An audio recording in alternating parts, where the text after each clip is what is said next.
Sekarang nggak tahu apakah ini diperhatikan oleh Menteri Kebudayaan Fadlizon. Dulu setiap kali ada kegiatan kebudayaan, itu sudah jadi satu dengan kegiatan ekonomi. Jangan lupa kalau wayangan jangan dihitung wayangannya saja. Tesan kok sekarang, walaupun Pak Purbaya ngomong A, B, C, D apapun, kok faktanya di lapangan nggak aku rasain. Gitu loh. Kalau bansos saja sering salah sasaran, tidak berdasarkan KK dan lain sebagainya, tidak berbasis data, itu bagaimana Mas Wan tentang lapangan kerja?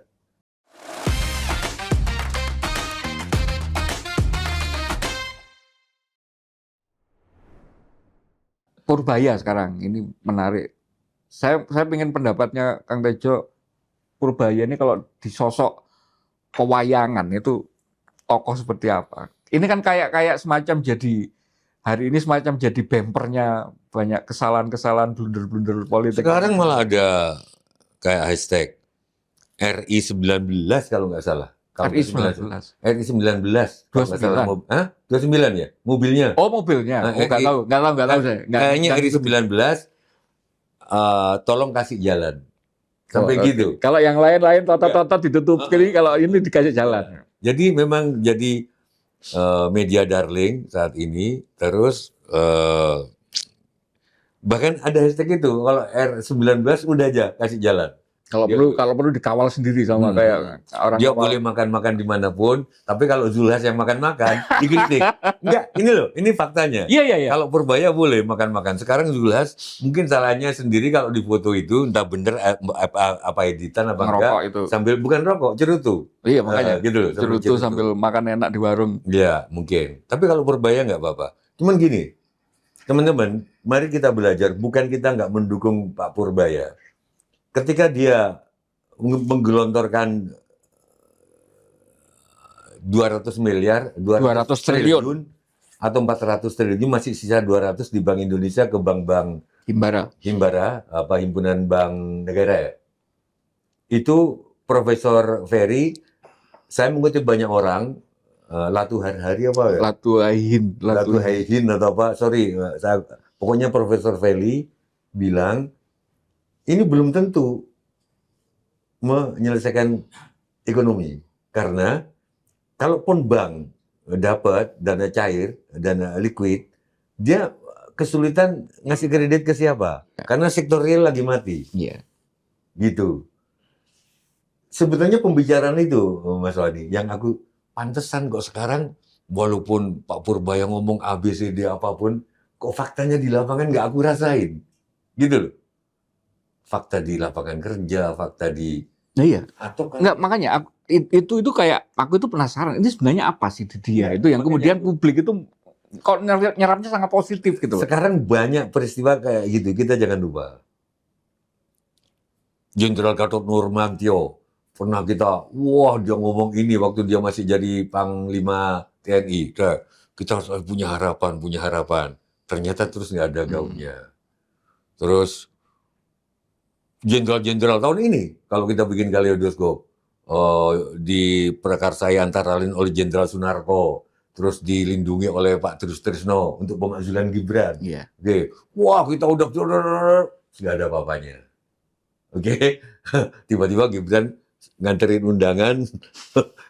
undangan upacara 17 Agustus ke rumah Pak Trisno. Wah, udah rangkul-rangkulan di situ. Udah, terus DPR semula kami sudah menerima surat para pensiunan jenderal untuk itu. Ya kami akan bicarakan nanti. Terus Dasko bilang, ya mungkin ada tapi saya belum lihat. Ada gitu kan. Aku udah mulai nada. Ini kayaknya hilang lagi. Di awal-awal ingat nggak 2014? Orang tuh harapannya kurang gimana ke Pak Jokowi. Sejak dia masuk ke gorong-gorong itu waktu gubernur DKI. Terus waktu dia mau bikin SMK mobil, terus waktu beliau mau mengatakan ekonomi akan meroket, kita kurang gimana coba? Tiba-tiba hilang. Apa itu kok? Kenapa suka gumunan itu? Nah ini jangan-jangan Pak Purbaya begitu.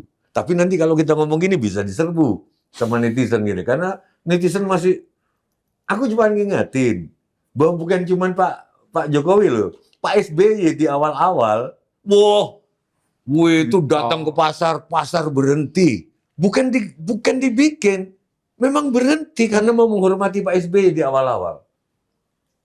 Lama-lama, wah, hilang lagi. Yang presiden gembeng, presiden suka curhat, malah sempat lahir, saya ikut prihatin. Nah, gini, itu sampai gini, itu gayanya. Padahal di awal-awal, pasar memang betul-betul bukan dihentikan. Kegiatan pasar berhenti Pak SBY datang. Gitu. Karena memang orang berharap. Nah sekarang kita mau ngulang lagi ke Pak Purbaya dengan segala hormat. Pak Purbaya kalau di wayang itu Purbaya itu nama lain dari Gatot Kaca. Oh ya. Iya, Gatot Kaca, Kerincing Wesi, Tutuka, Jabang Tutuka, ada banyak nama termasuk namanya Purbaya, itu nama Gatot Kaca. Ini nanti sampai dianggap menstempel, memberi legitimasi kesatria ini ke Purbaya ini. Loh nggak apa-apa, tapi Purbaya sama dengan Gatot Kaca. Gatot Kaca itu sebenarnya raksasa. Oh iya. Nah, jadi dia tuh bertaring sebenarnya, makanya dia nggak pernah senyum. Makanya hati-hati. Kita nggak tahu. Berarti gumbunan itu nggak aneh ya di kita? Bayangin coba. Saya nggak mau tanggung jawab soal Pak Purbaya loh. Kalau nggak salah seminggu kemudian atau beberapa hari kemudian, dia harus nanggung utang bus juga kan. Berarti dikoreksi. Berarti siapa yang membisiki Pak Prabowo? Kan bosnya dia Pak Prabowo. Siapa yang membisiki Pak Prabowo? Geng Solo atau apa? Akhirnya dia tanggung juga, bos. Terus gimana coba? Terus yang bea cukai yang katanya mau dihentiin atau apa? Mau dibubarkan. Mau dibubarkan. Diganti sama apa? Di-outsource-kan dari luar gitu. Iya. Dan itu pernah kita ternyata di Orde Baru itu pernah Gitu. Pak Harto itu ya.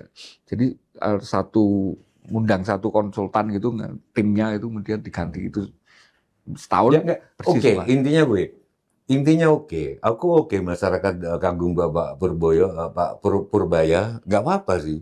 Tapi jangan kebablasan kagumnya, takutnya kecewa. Nah, itu pertanyaan. Gitu. Kemudian berikutnya, sembodo nggak sih kemudian apa? Ada wujudnya nggak sih kekaguman itu, terobosan atau keberanian gitu? Ada yang nyindir Bahlil, yang ini, yang lain, menteri-menteri yang lain, yang mau nekan Pemda, yang mau. Ya kita gini aja, Mas Wani. Pak Purbaya kapan dia dilantik, kira-kira? Oktober Oktober 2026 ya, sekitar, ya kalau nggak salah, September mungkin, September ya, setelah Agustus aksi rame-rame itu kan. Oke, Oktober berarti 3 bulan, belum? Ya 3 bulan lebih. Oke, kalau 3 bulan lebih berarti ada istilah Jawa, sing sopo temenanan bakal tinemenan, manjada wajada. Barang siapa yang sungguh-sungguh akan jadi Sing sungguhan. temen tinemu. Nah, sing temen tinemenan, sing temen tinemu. Barang siapa yang sungguh-sungguh akan jadi sungguhan. Kalau sudah sungguh-sungguh belum jadi sungguhan, berarti mungkin persoalan waktu. Itu loh. Berarti dari Oktober ke Desember memang belum. Oke. Mungkin loh ya, gitu aja. Berarti honeymoon-nya dipanjangin lagi. Iya, karena kan sing sopo temenanan akan tinemenan. Barang siapa yang sungguh-sungguh akan jadi sungguhan. Pak Purbaya sudah sungguh-sungguh, oke, tapi belum mencapai hasilnya. Kehidupan cari kerja masih susah, barang-barang makin mahal, oke. Nah, tapi tunggu, mungkin karena masih dari Oktober ke Desember. Atau, ini ya, sing sopo temenanan bakal tinemenan, barang siapa yang sungguh-sungguh akan jadi sungguhan. Jangan-jangan nggak tercapai karena dia cuma merasa sungguh-sungguh, belum sungguh-sungguh. Siapa tahu Pak Purbaya ini merasa sungguh-sungguh dan rakyat merasa bahwa ini Pak Purbaya sungguh-sungguh, padahal butuh dukungan yang lain, butuh gitu. yang lain. Yang mana ini, gitu. Sing sopo temenanan bakal tinemenan. Barang siapa sungguh-sungguh akan jadi sungguhan. Kita ini, ya sorry, belum ada perubahan rasanya. Yang aku rasain tuh. Iya, itu banyak yang mengafirmasi. Saya mau afirmasi dan ini juga minta pendapatnya. Kemarin itu data LPMUI, ada 6.000 orang lulusan S2 dan S3, itu sekarang merasa kesulitan cari kerja, merasa nggak mempunyai harapan untuk masa depan. Dan ini kan rangkaian panjang selama 2025 ini. Awal Maret itu Indonesia gelap, anak muda yang punya pendidikan bagus ngajak kabur aja dulu dan sebagainya. kelas menengah Gen Z semakin jumlahnya semakin menurun gitu. Dan itu datanya terkonfirmasi semua gitu. Pendidikan semakin bagus, lapangan kerja semakin terbatas gitu. Nah, artinya yang konfirmasi akan hasilnya tadi itu kan belum gitu memang. Belum ada sampai sekarang. Tapi saya minta pendapatnya Kang Tejo. Kalau sampai S2 dan S3 terus masih merasa ini yang salah di mana gitu secara kita, secara pendidikan, secara budaya. Jangan-jangan kita nggak pernah mikirkan itu. Jurusan itu jangan-jangan nggak butuh sebanyak itu biar orang bisa kerja semua.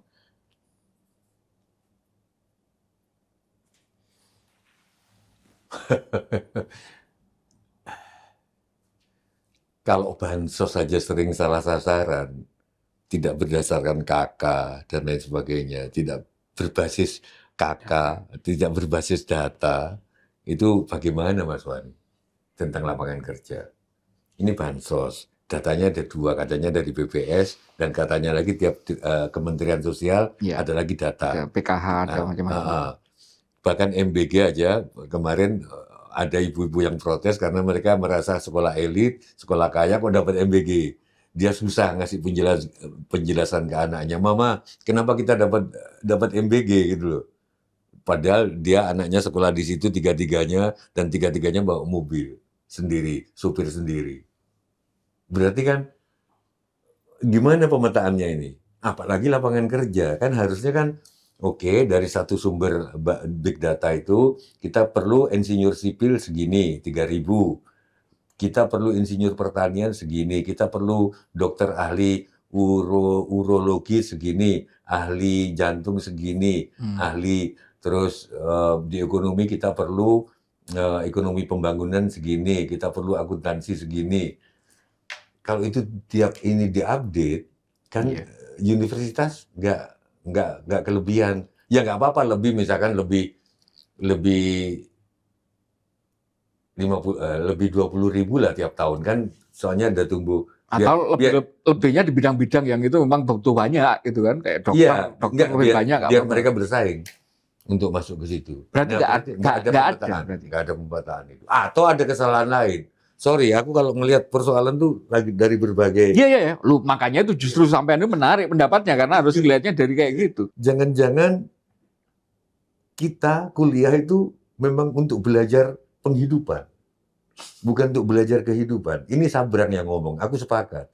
Kuliah hanya mengajar penghidupan, bagaimana mencari uang, bukan belajar kehidupan.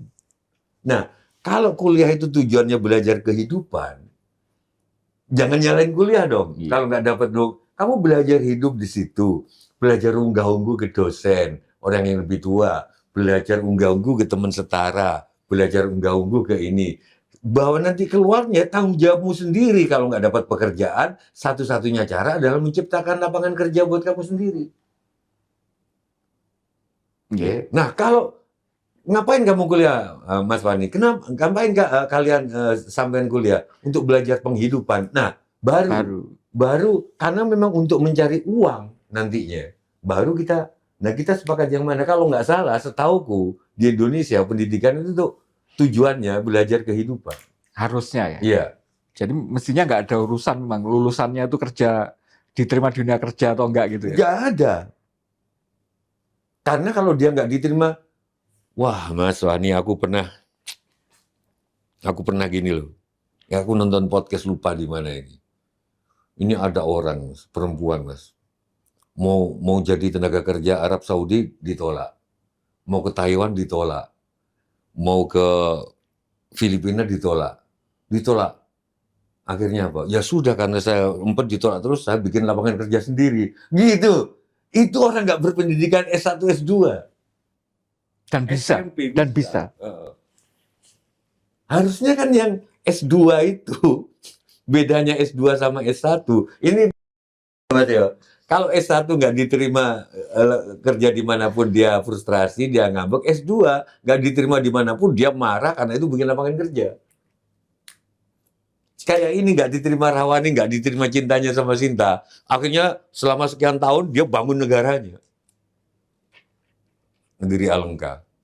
Iya. Bisa nggak gitu? Jadi jangan juga Oke, kita nyalahin kenapa nggak dipetakan. Berapa kebutuhan insinyur pertanian, berapa kebutuhan tentang insinyur apa namanya tata boga, berapa kebutuhan untuk insinyur geologi di tengah kayak gini. Eh, Dulu soal cuaca nggak begitu diperhatikan di Indonesia tahun 80-an karena kita negeri tropis. Paling cuma hujan, eh, tidak, hujan tidak. Sekarang sudah mulai hujan, hujan berawan atau enggak. Hujan, gitu loh. Berarti perlu hari meteorologi sekian. Bisa di kampus bikin jurusan meteorologi segini, jurusan Iya. kalau enggak bisa. Tapi di sisi lain, ilmu itu menarik kok Mas. Nggak dapat lapangan kerja, dapat ilmunya pernah kuliah di sipil kayak aku. Sipil kan lihat bangunan, lihat gitu nggak usah gitu loh. Iya. Sarjana hukum nggak harus jadi pengacara. Iya. Kalau aku sepakat yang pertama, memang itu untuk belajar kehidupan. Masalahnya kan kemudian hari ini dalam tanda petik negara juga harus bertanggung jawab menyediakan makronya gitu. Kalau situasinya nggak memungkinkan ada kemudian tercipta berbagai macam lapangan kerja yang itu kemudian secara ekonomi mau nyari penghidupannya di mana kalau meskipun dia paham tentang kehidupan gitu. Ketika dia masyarakat kreatif, tadi kan menghubungkan dengan misalnya sumber dana apa kredit tadi dari perbankan. Meskipun perbankan dikasih duit sebagian banyak, orang punya ide apa mau bikin usaha macam-macam, tapi pasarnya nggak ada karena ekonominya nggak jalan. Ini kan kausalitas itu jadinya. Ya, tanggung jawab negaranya kan di situ, masalahnya kan itu yang rasanya sampai hari ini nggak dikerjakan itu. Kalau ngelihatnya gimana? Kalau secara apa istilahnya? Secara Ya kultural. udah pendidikannya disarankan walaupun mayornya itu sipil, mayornya itu hukum, mayornya itu pertanian, tapi ada minor yang harus sama di setiap jurusan. Yaitu apa? Melihat peluang dari orang yang orang-orang lain nggak lihat, latihannya itu. Gitu loh. Gimana ketika semua orang mengatakan bahwa ngapain jualan air. Ini waktu zaman Pak Tirto masih tahun 80-an, air kemasan diketawain. Air kemasan itu diketawain di zaman mereka belum lahir itu. Diketawain kenapa air kok dijual? Itu diketawain Mas, coba eling-eling tahun 80. Loh iya, karena saya di depan rumah saya itu nyediakan air untuk orang lewat mau Iya, diambil, di mau Kendi kan? diminum itu Mas, gratis kok. ya dulu ada air di jalan disediain tiap rumah untuk orang berjalan kaki. Aku kalau mau sekolah, itu kalau haus, zaman itu juga kita saling percaya. Nggak mungkin curiga akan diracun. Iya kan? Kalau sekarang mungkin ada itu pun kita curiga. Jangan-jangan dikasih. Iya, biar ketagihan. Iya, iya, Ketika iya. ketagihan kita nyari bandar. Iya, iya, iya. Kita nggak, bener. Bener loh Mas. Iya, iya. Kecurigaan. Oke. Terus ternyata aku air itu, air Kemasan, kemasan. laku ya. ternyata. Laku. Terus apa lagi ya? Banyak hal-hal yang dulu nggak kepikir bahwa itu jadi sumber mata uang, sumber uang, sekarang jadi uang. Nah, maksud itu pendidikan yang itu ngajarin para Iya, iya. mahasiswa untuk Kreatif, ya. ngelihat titik kalau ada bencana disaster begini orang perlu gula. Berarti misalkan kamu coba bisnis gula di sini ya, seperti yang dilakukan konglomerat sekarang itu. Itu bisa sehingga yang S2 yang nggak diterima kerjaan itu menciptakan kerja Iya. karena dia melihat jangan yang melihat itu orang-orang kaya sekarang investasi untuk sakit kanker gila-gilaan loh pengobatan kanker karena diduga 30 sampai ke atas itu banyak orang menderita kanker. Iya. Gitu Mas. Nah, itu kan kemudian diperrumit dan diperparah kemarahan itu kan. Jadi kemudian ada kondisi yang lain bahwa polisi itu nggak boleh lagi menempati jabatan sipil kan gitu kan. Itu katanya salah satu alasan kenapa kemudian polisi ngeyel karena kemudian banyak yang anak-anak muda pinter juga di polisi itu yang kemudian kan tidak ada kebutuhan personelnya ini ditaruh di kementerian-kementerian gitu. Lagi-lagi ketika dipetakan kondisi besarnya, loh kita punya anak-anak pinter S2, S3 yang ini kok kenapa nggak mereka gitu loh yang ditaruh di situ. Ini ada apa ini gitu. Kalau itu ngelihatnya gimana? Ya sekarang yang lagi rame itu selain seseorang memaki-maki suatu suku, ya kan? Sukunya Parahyangan, Kukunya KDM, sukunya KDM. suku yang KDM. eh, aku punya saran tapi yang sukunya yang menghina, yang dianggap menghina sukunya KDM itu, Gimana? kan dia minta maaf kan, bahwa dia nggak sadar mengatakan itu. Aku memang nonton videonya, dia lagi nge-vape kan. Padahal sekarang dibilang bahwa di vape itu ada obat-obatan juga yang kita nggak tahu. Jangan-jangan itu benar. Karena secara akal nggak masuk akal dia maki-maki kayak gitu. Di aku loh ya, seberani-berani apapun loh. Mungkin dalam keadaan nggak sadar. Nggak sadar secara obat-obatan. Oke. Di bawah pengaruh ya. Yang kedua, tidak di bawah pengaruh, tapi dia nggak sadar karena tanpa edukasi dari keluarga. Bahwa itu nggak patut. Tanpa edukasi saya di sekolah. Walaupun sekarang udah diberhentikan dari Wijaya Kusuma, udah di drop out. Pertanyaan berikutnya, bolehkah universitas tinggal mendrop out aja? Atau mengaku bersalah? Maaf, saya salah didik. Gitu juga. Karena nggak pernah diajari ternyata gitu ya. Gitu loh. Jangan-jangan dia ngomong nggak sadar itu, nggak sadar karena obat, atau nggak sadar karena nggak ada pendidikan. Iya. Oh, Oke. nah soal pendidikan itu berarti dulu waktu zamannya Orde Baru memperkenalkan anti SARA itu ada benernya ya. Ada. Harusnya memang aspek-aspek karena kita yang begini beragam, begitu masyarakatnya begitu macam-macam, ya udahlah jangan nyenggol-nyenggol itu kan gitu kan. Kalau dulu kan kita kayak semacam ditabukan gitu kan SARA itu kan. Kalau hari ini kan rasanya memang kayak semakin kesini semakin longgar gitu yang kayak gitu. Tapi tidak dibekali dengan tabu-tabu tadi gitu, tidak dibekali dengan hukuman-hukuman sosial gitu. Langsung muncul di medsos gitu kan. Ini kan ngeri juga sebenarnya kalau ini keterusan gitu. Sampai nggak ngeri itu. Kalau yang merasa disinggung ini kemudian menyerang balik dan menyinggung sukunya, yang ini kan kemudian yang sakit hati tadinya cuma satu orang rodok owah gitu. Kemudian jadi yang lain jadi ini loh. Antara ngeri dan bangga sama masa lalu itu. Ngerinya begini. Sekarang dikit-dikit dianggap SARA. Sedikit-sedikit dianggap SARA. Ini kita makin maju atau kita makin mundur? Jangan-jangan kita maju tapi maju ke arah mundur. Seperti jalannya Michael Jackson, moonwalk itu. Iya. Karena dulu Mas, ala kini si eling itu Hills daihatnya Anies Baswedan tuh Hills Khalifa. Itu ngomong dan bener dulu kalau Arab dipanggil Arab, ya Arab. Kalau Cina dipanggil Cina, di daerahku juga, Cina, dan nggak apa-apa, gitu loh. Terus guyonan antar agama, guyonan tentang pastor dan kiai, pak kiai dan pandita, gila, cekakaan nggak apa-apa, oke? Nah sekarang kenapa jadi bermasalah? Jangan-jangan sudah karena diberi nama, itu hate speech. Oke. Sebelum diberi nama, itu nggak apa-apa. Iya. Jadi hati-hati dengan, setelah dikasih kategori, seperti gini. Iya. Dulu banyak orang yang NCT. Jadi labelnya itu masalah. Begitu dikasih, kamu NCT. Ini untuk, wah udah kalau gitu. Ini penyakit ini. Kamu cancel culture. Atau kamu avoidant. Kamu, dulu kan, ya sampai aku sering dibully. Iya. Kalau aku namanya dulu Agus Bulek, namaku Agus. Agus Bulek itu matanya mendolo gini loh. Iya. Aku di situ Bondo dipanggil Agus Bulek. Karena kan ada banyak Agus. Kalau manggil aku Agus Bulek. Ada Agus Degug. Degug itu tinggi gede. Ada tinggi gedenya kayak Dursosono gitu, bukan tinggi gede yang padat kayak Bimo itu, tapi bongsornya itu Agus Degug. Nah, jadi nggak apa-apa Mas.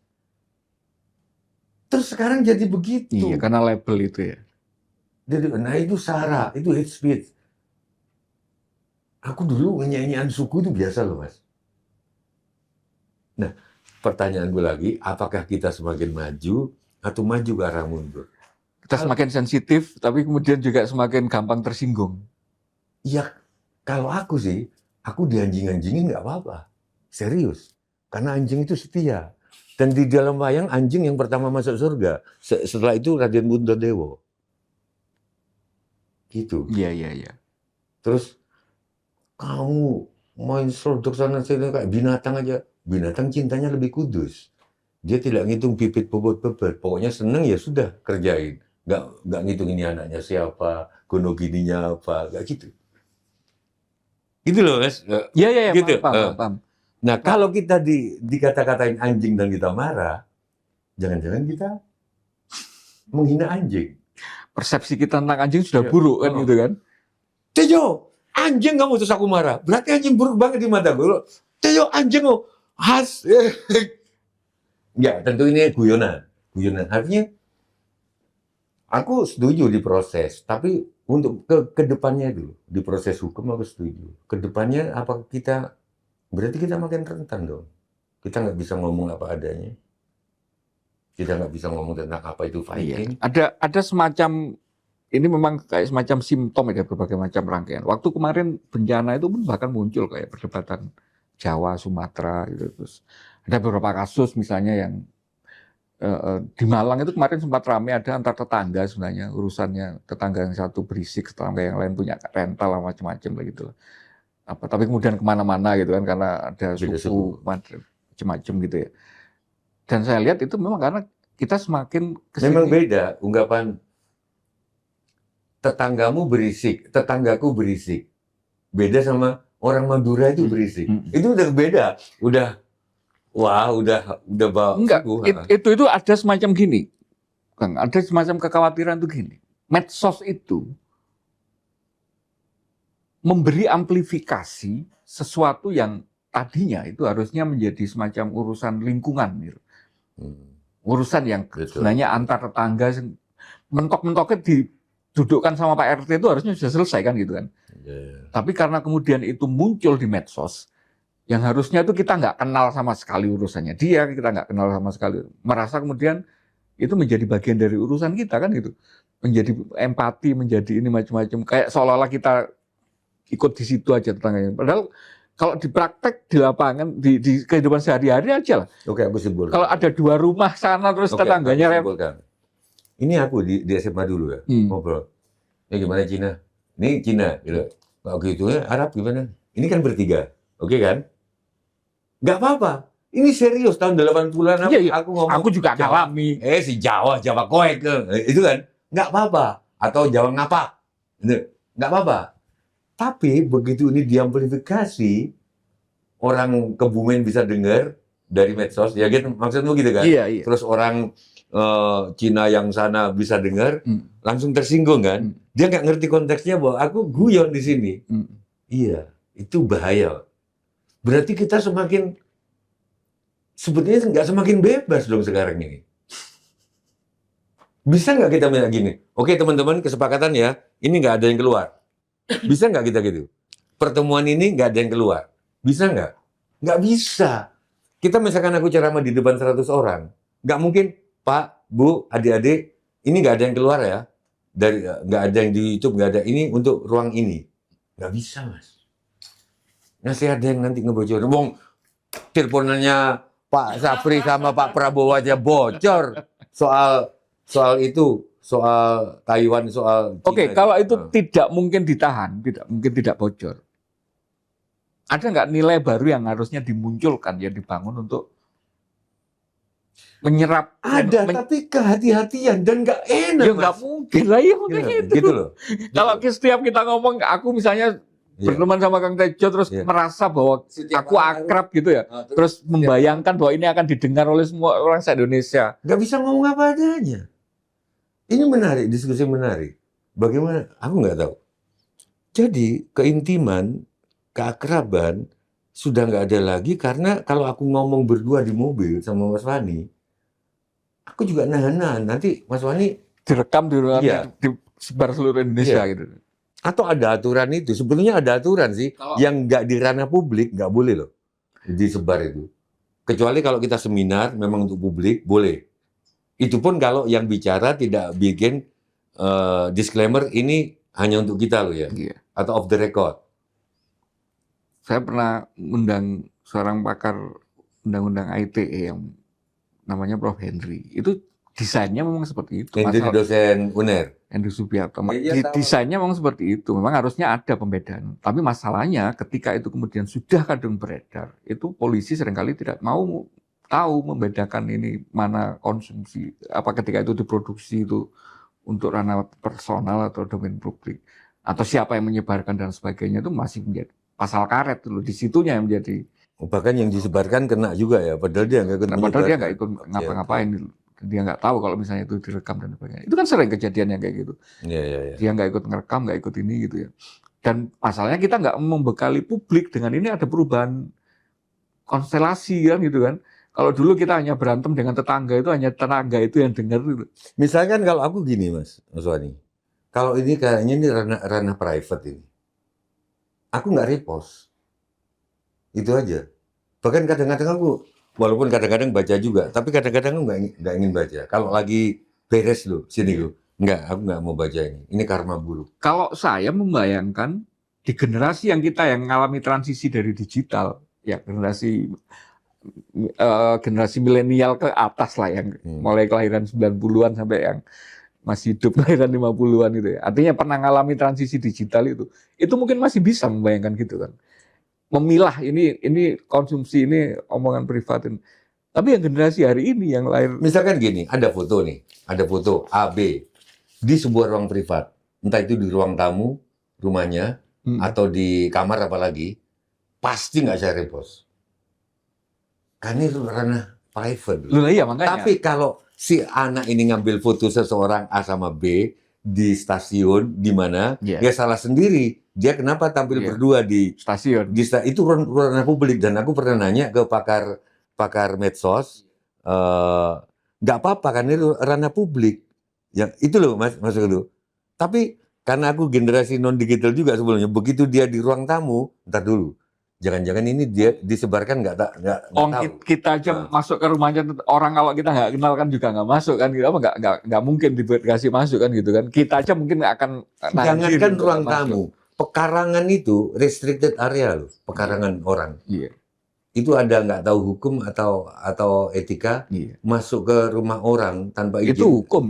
Kalau misalnya saya melarang orang lain masuk ke pekarangan terus dia maksa, ya dia bisa. Dari pekarangan rumah, foto di pekarangan rumah nggak bisa disebar kecuali memang disebarkan oleh yang bersangkutan. Iya, gitu. Oke, aku ngerti sekarang. Kalau sampean ngerti, yang pertama kali memperkenalkan digitalisasi itu, kalau kamera, itu namanya Kodak. Iya. Apa yang terjadi? Kodak lah yang kemudian digusur oleh digitalisasi. Gitu loh. Jadi, nah jangan-jangan orang-orang ini diumbulkan oleh digitalisasi bangsa ini, sekaligus dihancurkan. Karena kita nggak sadar ada apa istilah pedang bermata duanya gitu. Aku ya mudah-mudahan selalu ingat sebelum repost, aku selalu ini ranah pribadi atau enggak ya? Ya itu salah satu rambu atau karena kita generasi sebelumnya gitu. Rambu, dan dulu itu kita awal itu ada dikenal namanya netiquette gitu. Jadi etiket yang harus dilakukan di ranah internet kan gitu. Tapi semakin kesini kan nggak ada. Nah itu tugas siapa? Education itu. Itu tugas siapa? Ya lagi-lagi harusnya kalau negaranya yang kena ya mikir negara, karena dia yang punya lembaga riset, punya lembaga ini. Oke, kalau gitu negara aku tantang sekarang. Dulu namanya orang makan, orang pesta itu ditanning. Ditanning, sampean datang, cara dikasih rawonnya dikit aja segini. Iya.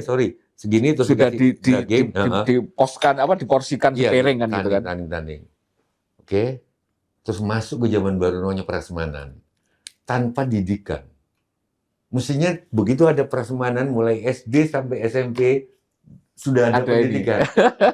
Nek njugo sama dia. Banyak prasmanan itu yang kehabisan loh Mas. Iya. Kalau orang kaya masih, yang keluarga yang nggak mampu, itu sering aku buka kosong. Karena nggak mikir nanti orang yang belakangan nggak ada bagian. Dan iya kalau dimakan, kalau enggak. Makanya wali kota wali kota Madiun tahun ini, nggak tahu bulan berapa ini kalau kita kali uduslo, bilang hentikan prasmanan di nikahan, kembali ke Titanic. Karena dia sampahnya segini, gini. Nggak dimakan. Belum itu satu. Yang kedua pendidikan, kalau kamu sudah makan ini, sate misalkan pakai kecap ini, jangan ambil buah ini karena nanti beracun. Harus ada pendidikan gitu, Mas. Iya. Aku setuju. Berarti di banyak aspek ini sudah ada kayak tadi digitalisasi sudah ada, tapi pendidikan untuk itu belum siap. Prasmanan sudah ada, tapi pendidikan prasmanan belum ada. Iya. Ada aspek itu. Mungkin juga pemilu sudah ada, Tapi pendidikan gimana ke TPS itu. Tapi ada satu aspek kultural yang saya mau pakai untuk closing ini, Kang. Kita tadi berangkat dari bencana. Dan siklon tropis dikombinasi dengan global warming, itu akan semakin juga terjadi meluas ke tahun ini. Artinya yang bakal kena geografisnya Indonesia itu nggak cuma yang kemarin di 3 pulau dari ujung barat Sumatera atau ujung baratnya Indonesia itu. Pulau-pulau yang lain juga akan kena. Iya, daerah selatan Jawa sama Bali. Padahal kemudian kita itu sebenarnya punya banyak sekali warisan-warisan kultural yang itu menambah daya tahan atau resistensi kita kaitannya kearifan dengan alam itu, kaitannya dengan fenomena alam tadi kalau Kang Tejo. Saya juga sepakat itu bukan bencana dalam pengertian karena alam ya pasti akan selalu itu kan, entah itu koreksi dan harusnya kita yang menyesuaikan kan gitu karena kita tinggal di situ. Orang pinggirnya Semeru ya tahu kalau tiap saat Semeru itu pasti batuk gitu. Harusnya kita menyesuaikan. Nah, menyesuaikan kan dengan kultural, dengan teknologi dan sebagainya. Hari ini kan kemudian itu semakin hilang. Gimana sih cara mengembalikan penghormatan kita misalnya kan dulu itu Bung Karno misalnya punya kamar di Hotel Pelabuhan Ratu misalnya. 308 misalnya. Ada kemudian tempat menyakralkan pantai selatan misalnya. Pantai Ngeliep misalnya di Malang Selatan itu. Atau Raja Jawa misalnya sangat erat kaitannya dengan mitos Nyi Roro Kidul dan sebagainya. Padahal kemudian ketika kita runut secara ekologis itu kan ternyata memang Laut Selatan itu ada resikonya gitu, ada aspek-aspek yang kita memang perlu waspada sehingga kemudian penghormatan itu menjadi wujud bagaimana kita mengantisipasi itu. Ini kan sekarang hilang. Itu gimana caranya memulihkan yang kayak gitu? Ini kemarin baru banjir loh. Kita ada angin topan, kita ada ring of fire, kita ada gempa. Pertama, ayo kita belajar aku pernah ke situ habis tsunami Aceh. Suatu pulau Genias ya? Bukan, Simelu. Iya, Simelu. Karena di situ ada sajaknya. Iya, ada kosakata tentang tsunami. Kan, bahwa tsunami itu tidak disebut tsunami, tapi kolam mandi. Petir itu dianggap suluh. Petir itu suluh. Pelita lampu yang menerangi. Terus guntur itu apa sih kalau bahasa Indonesianya? Geluduk itu kendang. Terus gempa bumi itu ayun-ayunanmu. Ya, jadi bermula dari kata, karena dari kata itu setiap kata mengandung konsep. Makanya sering aku di sini, tikus kita panggil ten bagus, ular ya. Bencana tidak kita panggil bencana, aku usul sabda alam, karena seperti tadi, itu kejadian alam biasa yang untuk mencari keseimbangan baru. Kalau di sini di longsor, cara untuk mencari keseimbangan digunduli, keseimbangan barunya longsor. Kalau di sini mampet, air di sini, cara mencapai keseimbangan baru yang meluap air. Jangan terus bencana alam. Saya usul untuk sementara sabda alam. Karena ini sabda alam, maka BNPB itu salah konsep, bukan badan penanggulangan. BPNB, bukan penanggulangan, badan penyelarasan. Bukan badan penyelarasan sabda alam. Karena terjadi banjir begini, cara menyelaraskannya, aku memindahkan orang, bukan mengungsikan. Iya. Itu salah. Mengungsikan berarti dianggap ini tanah ini milik kita. Terus kita diungsikan sementara. Iya. Enggak. Konsepnya manusia itu pinjam ruang dan waktu pada alam. Iya. Ketika nggak memungkinkan, ruang dan waktu dikembalikan dulu ke alam. Iya. Kita pindah dulu. Iya. Jadi mungkin bukan mengungsikan, tapi apa? Ya, kira-kira, nah, persoalan-persoalan seperti itu. Sehingga segala sesuatu jadi sakral. Pantai Ngeliep itu yang saya pernah ke situ malam-malam nonton wayang tahun lalu. Tahun ini, tapi awal tahun. Nonton wayang di Pantai Ngeliep, ketika wayangan masih berlangsung, saya terus ke pantainya malam-malam, memang ombaknya gede banget. Terus di situ saya ingat Bung Karno. Tapi Pantai Ngeliep itu tidak jadi angker di mana? Sajaknya Soekarno, aku melihat Indonesia. Di Pantai Ngeliep, dia tidak melihat Pantai Ngeliep, tapi aku melihat Indonesia. Jikalau aku berdiri di Pantai Ngeliep, aku mendengar lautan Hindia bergelora, membanting di Pantai Ngeliep itu. Aku mendengar lagu, Sajak Indonesia. Jikalau aku melihat sawah-sawah di sekitar Ngeliep yang menguning menghijau, aku tidak melihat lagi batang-batang padi yang menguning hijau. Aku melihat Indonesia. Gitu deh. Soekarno, jujur ya, ketika aku di Pantai Ngeliep itu, kamu belum ada, Sab. Ketika aku di Pantai Ngeliep itu, sendiri, aku ngeliat Indonesia ya tidak ada gelora, ada gitu loh. Iya. Jadi mencoba sopan pada alam, dan aku baru dikasih tahu teman-teman dari geologi di bawah Jawa Selatan itu, kalau ini Sumatera ini Jawa. Iya. Di sini Ada sesar, ya? Sesar itu ini Australia yang posisinya sudah begini. Megatrust. Megatrust. Tinggal nunggu jepat itu. Itu katanya teman-teman, ini bukan nakut-nakutin, tenaganya lebih besar dari seluruh senjata nuklir di dunia, di bumi digabung. Kalau ini sudah mencari keseimbangan baru jadi sabda alam, gini, ini anjlok pasti, lautnya anjlok, naik lagi jadi tsunami. Wassalam. Dan itu sepanjang garis pantai ujung Sumatera sampai ujung Banyuwangi. Iya ya, saya pernah dengar. Enggak, maksudnya dengan resiko itu, konstelasi geologis dan geografis yang memang serentan di Indonesia, saya itu punya semacam kedekatan ya dengan masyarakat pinggir gunung ya, karena tempat rumah saya juga pinggir gunung. Ada wisdom gini loh, Kang. Mereka itu menikmati tinggal di situ karena tanahnya kan subur. Tapi kemudian kesadaran bahwa saya menikmati tanah yang subur itu juga diimbangi dengan kesadaran juga bahwa sewaktu-waktu, entah setahun sekali, entah 5 tahun sekali, itu kemudian gunung abunya itu akan meletus kan gitu, akan menyebar ke kita. Memang belum pernah yang parah sekali seperti Krakatau gitu ya. Tidak sampai menghilangkan dan merusak semuanya. Tapi mengganggu ya, menutup ya, merusak tanaman ya. Untuk upaya kemudian dalam tanda petik menyelaraskan itu dan menghormati itu, mereka tidak merusak yang berlebihan dan tiap tahun sedekah bumi kan. Mengeluarkan hasil panennya itu masih ada. Untuk kemudian menghormati itu dan berdoa semoga tidak ada. Itu masih ada, tapi nggak banyak. Kemarin 3 hari yang lalu aku ke Magelang, di sebuah desa, aku lupa namanya, yang memang tiap rumah itu urunan ada yang sampai 1 juta. Iya. Urunan untuk bersih desa, bersih desa. Iya. Dalangnya itu waktu masih almarhum Seno Nugroho masih hidup, itu jadi langganan. Tapi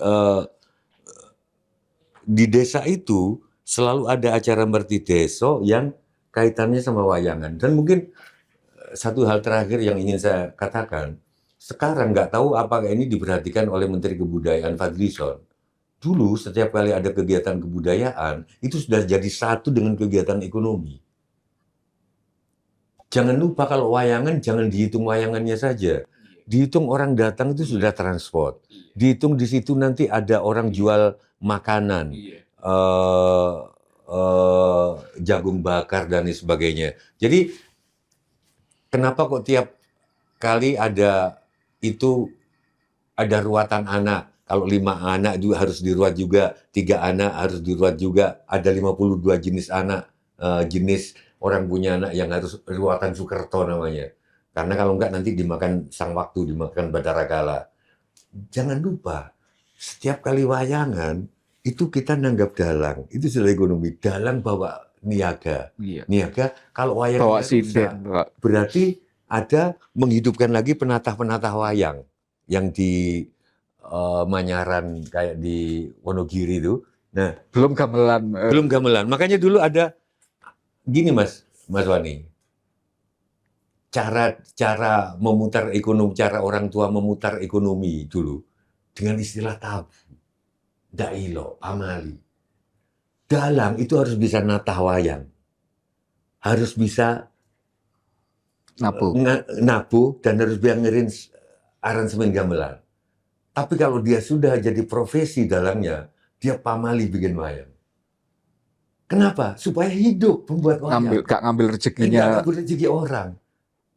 Jadi bayangkan kalau tiap orang rumah tangga itu ada setahun nanggap wayang, karena ini baru wayang aja, belum ketoprak, belum yang lain. Itu ekonomi berputar loh Mas. Iya. Waktu Mas Mantep dan apa wayangan di Taman Mini, sebelum wayangan Taman Mini jadi elit seperti sekarang, itu metro mini seluruh Tangerang ngumpul di Tugu Api dekat Taman Mini itu. Iya. Nah itu yang bioskop nggak Iya. bisa. Iya. Fadlizon jangan cuma bikin buku tentang sejarah. Apa namanya, menggerakkan banyak hal gitu loh ya. Menggerakkan banyak hal dari kebudayaan. Iya. Misalkan sekarang budaya itu tumbuh lagi, pohon-pohon beberapa dikasih baju. Industri tekstil tumbuh. Industri dupa tumbuh. Iya. Bahkan jangan-jangan industri takir itu tumbuh lagi. Iya, industri takir tumbuh lagi. Itu yang aku nggak ngerti. Dipikirkan nggak sama Pak Purboyo? Aku nggak yakin dia sampai ke situ mikirnya. Ya mudah-mudahan dengarkan seniornya, sama kan seniornya. Lah bukan, maksudnya kayaknya enggak. Karena kalau aku pikir-pikir koperasi ini juga bahaya, koperasi merah putih.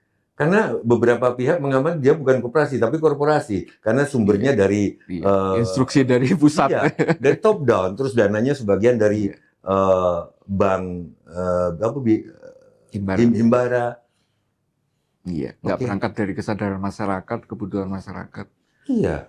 Tapi kalau misalkan koperasi seniman ketoprak apa yang sekarang meningkat, sekarang kalau nggak salah Magelang udah mulai bahwa penari itu jangan dibayar 300 tapi 500 per tampil. Magelang kalau nggak salah udah mulai. Good news-nya di beberapa kantong yang saya tahu, saya tahu di Malang, di Magelang, di daerah-daerah penghasil tembakau di sepanjang Jawa Tengah itu itu fenomena budaya lokal dikaitkan dengan kultur, dikaitkan dengan ritual masyarakat dan penghormatan terhadap ekologis itu masih nyambung, itu dan masih lestari. Oke. Good news-nya itu, bad news-nya itu seringkali kemudian dinilai sebagai dalam tanda petik praktek yang ketinggalan. Masih untung. Secara kultural tidak menarik. Masih untung praktek yang ketinggalan. Tapi kalau dianggap syirik, itu agak. Kalau sirik itu rasanya sudah tidak terlalu ini. Kalau dulu kalau dulu sebelum 7 bulan, 8 bulan itu masih penting. Kalau sekarang udah nggak terlalu. Ya, tapi sekarang ya itu tadi dianggap kampungan, dianggap ini. Di Malang misalnya itu gandengannya sama Son Horeg misalnya. Karena kemudian itu saling menghidupkan gitu ya. Di Temanggung dan sebagainya itu juga penari jatilan dan sebagainya itu yang Inilah orang-orang kaya. Mumpung kalau nonton acara ini, hentikan ulang tahun cucunya itu di tempat-tempat rumah makan cepat saji. Coba bikin kendurian. Terus hadiahnya itu jangan benda, tapi ayam. Ingat di zamanku, kalau SD dikasih ayam 1, jangan lupa loh. Nanti 2 tahun kemudian ayamku udah banyak. Makanya jangan sampai ngeluh, kenapa anak-anak sekarang SMP malah, di zamanku anak-anak SMP itu tuh punya sekian ayam karena dikadoin ulang tahunnya itu ayam. Nanti SMA kelas 1 kambing. Loh. Iya, masih iya kan? Makanya kita maju ke arah mundur karena kalau betul harusnya anak-anak SMP yang lulusan kuliah tadi udah punya sekian kambing, sekian sapi.